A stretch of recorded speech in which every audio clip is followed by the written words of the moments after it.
yang negatif. Tapi kenapa orang ini berani sepasang perempuan dengan laki-laki dan menggunakan masker, berani menerima bayi itu dan berjalan dia, gitu loh. Dia pergi, dikejar oleh klien kami karena melihat daripada selimutnya. Pak, Budi kan gitu. Sini kenapa? Oh iya nih, langsung direbut sama suster. Lah, kemudian harusnya pihak security daripada rumah sakit mencegat orang itu akan di depan, bukan justru intimidasi daripada klien kami. Justru handphonenya diambil, dibuka handphonenya, akan takut terjadi apa-apa mungkin dugaan kita, atau ada film atau gambar atau foto atau apa. Kenapa handphonenya dia malah dikejar oleh pihak security? Harusnya orang itu yang dicegat, bukan daripada klien kami. Kayaknya tidak lama lagi, seorang oknum yang diduga sebagai pelaku penculikan ataupun pengambilan dari bagaimana seorang ibu bernama Bu Nina ini hampir saja kehilangan bayinya, teman-teman. Karena memang seiring berjalannya waktu, banyaknya berita yang mengatakan hal tersebut. Ya, sepertinya akan terkuak nih siapa yang memang dengan sengaja ataupun tidak sengaja menjadi pelaku ataupun mengambil bayi dari Bu Nina tersebut. Dalam hal ini akan saya tampilkan beberapa cuplikan video yang barangkali bisa menjadi bahan referensi bagi teman-teman untuk memperdalam informasi ini, teman-teman. Silakan. Komunikasi dengan jajaran manajemen agar kejadian kemarin dijadikan cermin tidak boleh terulang. Pemerintah Provinsi Jawa Barat meminta kepada seluruh fasilitas pelayanan kesehatan agar menjadikan insiden bayi hampir tertukar di Rumah Sakit Hasan Sadikin Bandung yang sempat viral sebagai pembelajaran dan evaluasi. Sekretaris Daerah Jabar Herman Suryatman mengatakan, kejadian itu harus menjadi momentum evaluasi total bagi seluruh Fasyankes di Jawa Barat. Meski RSAS berada di bawah naungan Kementerian Kesehatan, Pemprov Jabar telah melakukan koordinasi intensif dengan jajaran manajemen. Koordinasi tersebut untuk memastikan adanya audit internal yang mendalam. Kita menyesalkan RSAS kan rumah sakit milik Kementerian Kesehatan. Ya, kami tentu batasannya sebatas koordinasi, mengimbau, dan bahkan kami juga sudah komunikasi dengan jajaran manajemen agar kejadian kemarin dijadikan cermin tidak boleh terulang. Tapi sekarang ya kita sendiri agar di RSAS dan semua RSUD, baik RSUD milik pemerintah Provinsi Jawa Barat, demikian juga di 27 kabupaten kota, ya bahkan rumah sakit swasta, ya kami mengimbau, kami mengharapkan agar lebih memperketat standar operasional prosedur layanan kesehatan. Herman menyebut Pemprov Jabar sudah menyarankan kepada manajemen RSAS agar melakukan audit untuk mengetahui akar permasalahan insiden viral bayi hampir tertukar. Sehingga akar permasalahan kejadian tempo hari itu bisa diketahui sebagai bahan evaluasi. Apakah terletak pada standar operasional prosedur atau sumber daya manusia. Dan saya juga komunikasi langsung, saya pribadi komunikasi langsung setelah arahan Pak Gubernur dengan pihak manajemen agar memastikan yang pertama tidak terulang kembali ya, dan kemudian yang kedua mendalami lebih jauh ya, mengaudit kenapa itu bisa terjadi. Ya, kan untuk memastikan tidak terulang kembali harus diaudit dong yang kemarin kejadian itu, dan kemudian apakah standar operasional prosedurnya yang longgar, kita kan nggak paham nih. Apakah SOP-nya yang longgar, kurang akal? Apakah manusianya, SDM-nya yang tidak taat SOP? Saya kira semua rumah sakit punya SOP. Herman mengingatkan kepada seluruh rumah sakit baik negeri maupun swasta terkait surat edaran Gubernur Jabar mengenai akses kesehatan bagi warga tidak mampu. Ia menegaskan bahwa kendala administrasi atau masalah BPJS Kesehatan tidak boleh menjadi alasan untuk menolak pasien, terutama dalam hal kedaruratan serta layanan ibu dan anak. Yang paling riskan itu kan, yang paling rentan itu layanan kedaruratan dan kemudian layanan ibu dan anak. Pak Gubernur sudah membuat surat edaran bahwa tidak boleh ada masyarakat yang tidak mampu yang tidak dilayani apapun alasannya. Pemerintah Provinsi Jawa Barat siap untuk turun tangan langsung memberikan dukungan finansial dan administratif. Ada masyarakat yang memiliki layanan apalagi harus dirawat langsung ya ditangani, di-handle, dan tentu kami akan bertanggung jawab. Bismillahirrahmanirrahim. Kita mau perjalanan kemana teh? ke RHS Hasan Sadikin. Kita mau konferensi pers karena bersama wartawan ya, Sama wartawan juga. sama Bapak pengacara Bapak Krisna dan sama Ibu Mira. Doain ya, semoga lancar. Ya negatif. Tapi kenapa orang ini berani sepasang perempuan dengan laki-laki dan menggunakan masker, berani menerima bayi itu dan berjalan dia, gitu loh. Dia pergi, dikejar oleh klien kami karena melihat daripada selimutnya. Pak, Budi kan gitu. Sini kenapa? Oh iya nih, langsung direbut sama suster. Akan direbut sama suster. Lah, kemudian harusnya pihak security daripada rumah sakit mencegat orang itu akan di depan, bukan justru intimidasi daripada klien kami. Justru handphonenya diambil, dibuka handphonenya, kan takut terjadi apa-apa mungkin dugaan kita, atau ada film atau gambar atau foto atau apa. Kenapa handphonenya dia yang malah dikejar oleh pihak security? Harusnya orang itu yang dicegat, bukan daripada klien kami yang harus dibuka handphonenya. Kalau dicegat, Pak, dari mana Bapak? Mohon maaf ya Bapak, ini tunggu Pak, jangan bilang keluar ya. Kita dari security biar ini clear permasalahannya. Harusnya kan begitu, didudukan, tapi ini tidak ada upaya-upaya seperti itu. Bang, tadi disebutkan ada unsur pidana. Unsurnya seperti apa, Bang? Kenapa? Tadi disebutkan ada unsur-unsur pidana, dugaan unsur Ya, pidana. dugaannya ini adalah penculikan, ya kan? Artinya dugaannya ini adalah kita katakan percobaan, ya kan, penculikan atau ya kan, ada transaksi hal-hal yang lain. Makanya kita bilang kita sama-sama usut. Kita datang ke pihak mereka, kita buat surat, kita bilang kita sama-sama usut. Dan yang lebih parah sampai hari ini adalah psikis daripada klien kami. Kenapa? Jadwal berobat hari ini klien kami tidak berani berobat di rumah sakit ini itu sampai nggak berani. Saya tanya tadi pagi-pagi, kan komunikasi, saya tanya kenapa nggak berani. Saya takut Pak, sampai minum aja bawa sendiri ini dia. Sampai minum aja bawa sendiri, takut disediakan minum dia bawa sendiri. Dia mau dia kan mau berobat yang lain. Dan saya permintaan terakhir kita kepada rumah sakit bahwa tadi siapkan tim independen, artinya kan bahwa bayi ini harus dicek DNA-nya.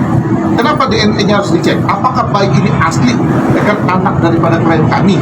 Karena itu masih kecil, kan hanya modal selimut tuh kan dikasihkan mengetahuinya. Karena saya banyak hari ini dia, waduh Pak, apakah kami ini anak daripada ibu kami? Apakah adik kami dari bapak kami? Sampai hari ini umur kita udah 40, 30 apa gimana? Dari kasus ini jadi banyak meragukan. Makanya saya bilang, kalau saya kita bentuk tim pengawas, tim apa yang memastikan bahwa DNA ini berjalan baik, ya kan, berjalan dengan Bang, kemarin kan katanya udah ini bahwa kelalaian dan telah meminta maaf, dan bahwa si perawatnya hanya di SP3 dan dipindahkan ke tidak lain. Itu menurut Abang gimana, Bang? Nah, ini dia tadi bahwa kita bilang jangan hanya segera nonaktif, kan bahwa ini kita minta pemecahan, kita bilang ini harus dipecat kan orang ini. Kenapa ini apa namanya, mencoba mengalihkan loh, kan mencoba mengalihkan bayi, kan betul kata ini kan, mencoba mengalihkan bayi.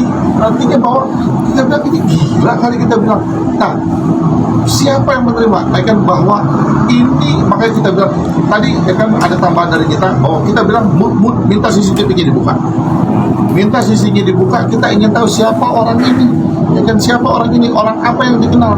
Kalau tidak, ya kan, bahwa terpaksa kita masuk ke ranah hukum, ya kan, biar polisi nanti yang mengejar orang ini. Karena kita perlu siapa dari orang inilah nanti bahwa motifnya baru terlihat, ya kan, seperti apa tergambar peristiwa itu. Berarti dari orang itu ketahuan sama pihak rumah, udah ketemu? Ya, belum menjelaskan ke kita tadi. Ya kan, belum menjelaskan ke kita tadi. Apakah dia memang melahirkan juga di situ atau apa? Nah, itu dia kita bilang tadi. Apakah dia melahirkan juga di situ, buka CCTV siapa orang ini?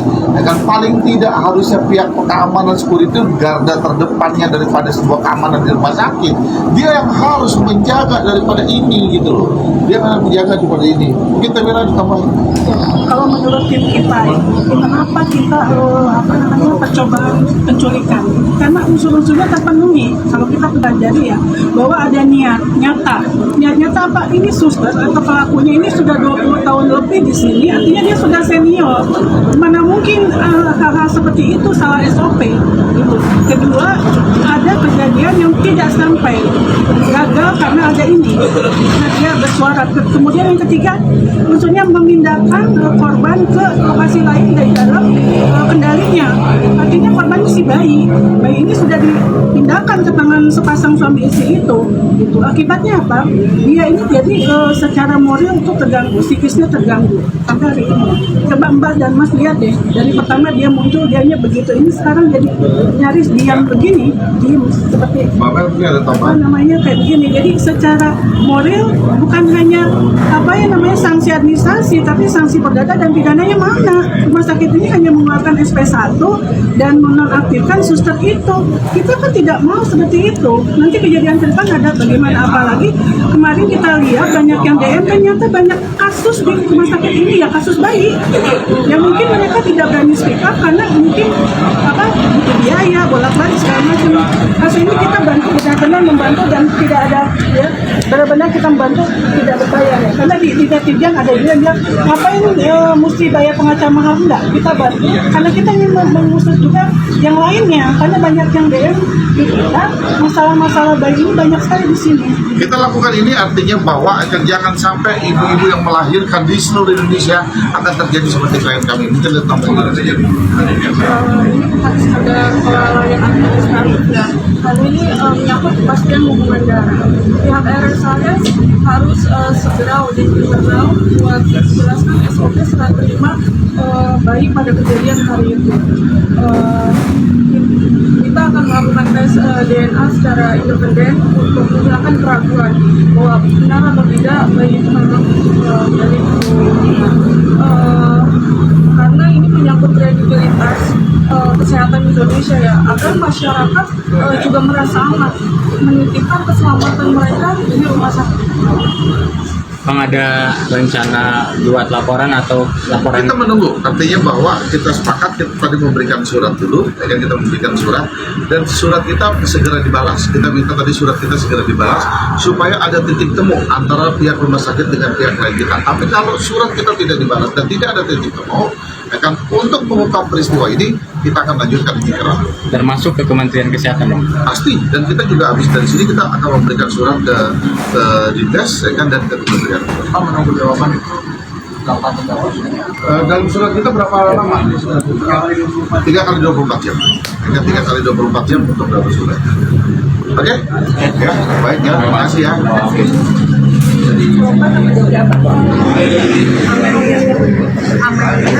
Ya, ini bahwa surat itu kita meminta pertama jangan hanya kita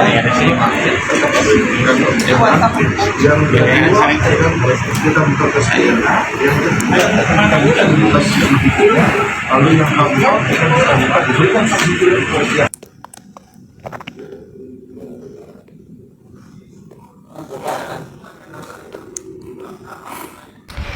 Kurang meten yang informasinya, tapi informasi itu seliwiran weh tentang bayi yang ditukar.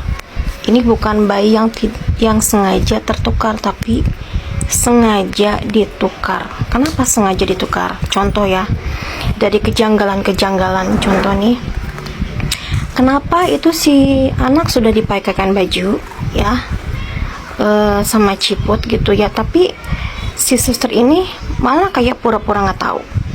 Oke. Yang kedua, si gelang eta orok teh bayi teh kunaon atau dilepaskan. Kenapa dilepaskan?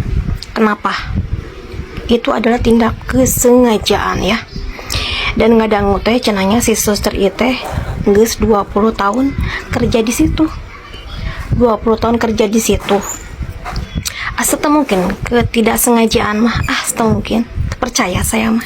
Eta nya perawat RS Hasan Sadikin cik eta lulusna sigah kumaha sih ya, tukang baso wae, tukang es campur wae, lamun aya nu meuli terus anu meuli nate keur eueuh ka mana digeroan ku tukang baso teh teu datang-datang nu meuli teh da teu diberekeun ka batur, teu diberekeun ka nu meuli nu anyar, henteu disimpen heula nungguan nu meulina nu mana.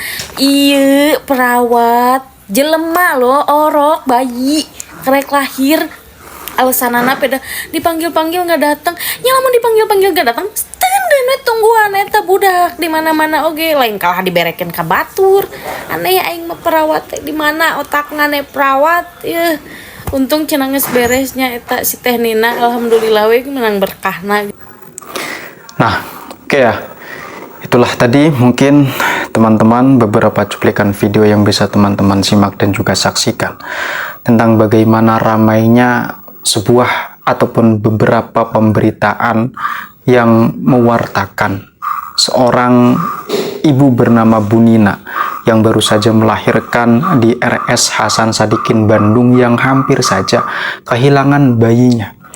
Nah, hal ini diduga dilakukan ataupun pengambilan bayi tersebut dilakukan diduga oleh seorang suster yang sudah berumur yang disuruh oleh seorang oknum yang tidak bertanggung jawab. Apakah memang benar demikian, teman-teman? Karena banyak sekali pemberitaan yang muncul di media sosial dan dalam hal tersebut masih melakukan ataupun masih dilakukan tahap penyelidikan lebih lanjut. Bagaimana berita selanjutnya? Ya, kita tunggu saja. Semoga ada titik terang dari apa yang selama ini diberitakan tersebut ya, teman. Oke, mungkin cukup sekian hal yang dapat saya sampaikan. Kurang dan lebihnya saya mohon maaf. Assalamualaikum warahmatullahi wabarakatuh.